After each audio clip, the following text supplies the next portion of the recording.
Pernah kamu merasa kenapa orang itu rela ganti iPhone? Padahal masih sehat handphonenya dan layak dipakai. Atau kenapa ya nongkrong di Starbucks itu terasa jadi standar santai dan kerja lebih nyaman. Tapi apa yang bikin dua brand ini bukan sekedar produk, melainkan simbol sosial. Hari ini kita akan mengupas strategi marketing di balik iPhone dan Starbucks. Dan kenapa strategi itu menjadikan kedua brand ini lebih dari sekedar barang konsumsi.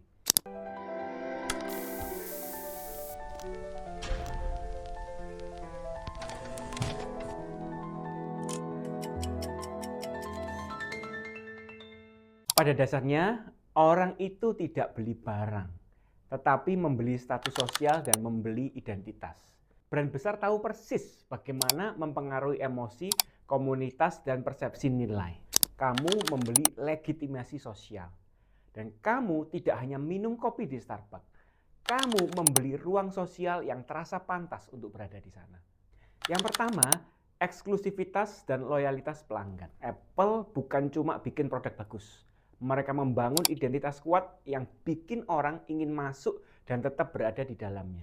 Bahkan loyal meskipun harganya tinggi. Ini terlihat ya dari tingginya tingkat loyalitas pengguna iPhone di pasar global. Di mana sebagian besar pengguna itu memilih untuk tetap membeli iPhone ketika ada upgrade baru berikutnya.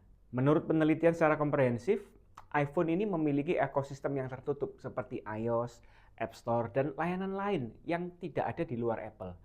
Ini jadi competitive advantage yang sulit ditiru. Nah, strategi Apple berikutnya itu membatasi diskon dan stoknya dikontrol supaya kesannya rasa eksklusifnya ada. Storytelling yang kuat juga tentang pengalaman produk dan gaya hidup. Komunitas pengguna ini jadi loyal akhirnya dan mereka menjadi promotor yang alami. Starbucks juga bukan sekedar kopi mereka, tapi strategi brand mereka berakar pada konsep third place, tempat ketiga antara rumah dan kantor, di mana orang merasa nyaman bersosialisasi, bekerja, atau sekedar terlihat produktif. Brand ini fokus pada pengalaman pelanggan, kenyamanan lokasi, interior yang konsisten, dan personalisasi. Loyalty ekosistem seperti apps-nya atau rewards-nya mengikat pelanggan secara digital dan real world. Storytelling yang kuat, ritual budaya yang bagus, memicu percakapan sosial. Contoh, ada pumpkin spice latte yang hanya ada di musim tertentu. Namun baru-baru ini Starbucks mengalami tantangan. Mereka melakukan perubahan menu yang besar dan memangkas 30% item yang mereka punya ya. Sebagai bagian dari strategi back to Starbucks untuk menyederhanakan penawaran dan fokus ke pengalaman inti mereka. Selain itu, Starbucks juga bereksperimen dengan aperitivo menu mereka untuk mengembalikan perannya sebagai third place yang lebih relevan secara budaya. Jadi, mengapa orang sampai memaksa naikkan gaya hidupnya? Karena strategi mereka bukan hanya menjual produk, tetapi menjual identitas. Apple membuat pengguna itu merasa, kalau saya pakai ini, saya di dalam lingkaran yang elit. Starbucks juga membuat pelanggan merasa, kalau saya nongkrong di sini, saya bagian dari komunitas yang sangat produktif dan modern. Keduanya bukan hanya fungsional, tetapi emosional. Dan itu yang membuat orang itu rela membayar lebih.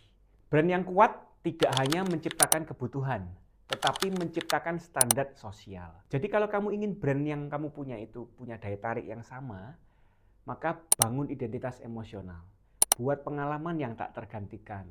Jadikan pelanggan itu merasa dipahami dan diterima. Karena di dunia nyata, orang tidak hanya membeli barang, mereka membeli rasa pantas berada di sebuah komunitas atau gaya hidup tertentu.